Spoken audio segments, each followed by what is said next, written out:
শুক্রবার আসর নামাজের পর একটা আমল করুন, মাগরিবের আগে নিজের মধ্যে আপনি ফলাফল দেখে অবাক হয়ে যাবেন ইনশাআল্লাহ।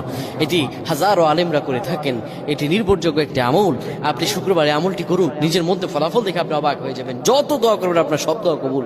অভাবে আছেন, ঋণগ্রস্ত আছেন, খারাপ অবস্থায় পেরেশানি, সংসারে কোনো শান্তি নাই, সবখানে অশান্তি, ব্যবসা বাণিজ্য লস, একদম চারপাশের অশান্তিতে ঘিরে ধরেছে আপনাকে, আপনি আমলটি করুন। পবিত্র দিন শুক্রবার, আল্লাহ সুবহানাহু ওয়া তাআলা এই দিনটিকে এতটাই গুরুত্বপূর্ণ করেছেন, পৃথিবী সৃষ্টি করেছেন এই দিনে, কিয়ামত করবেন এই দিনে।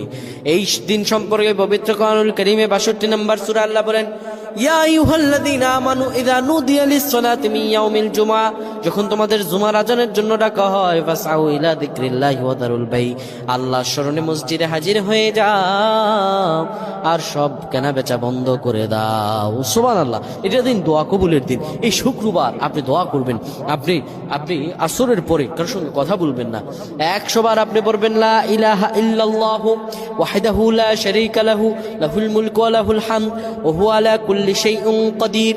এরপরে আপনি 80 বার দুরূদ পড়বেন। আপনি দুরূদটা পড়বেন, আল্লাহুম্মা সাল্লি আলা সাইয়্যিদিনা মুহাম্মাদিন নাবিয়্যিল উম্মি ওয়া আলা আলিহি ওয়া সাল্লিম তাসলিমা। এরপর দোয়া করবেন, মাগরিবের আগে দেখবেন শরীরটা হালকা হয়ে গেছে, আপনার মনে হবে আপনার সব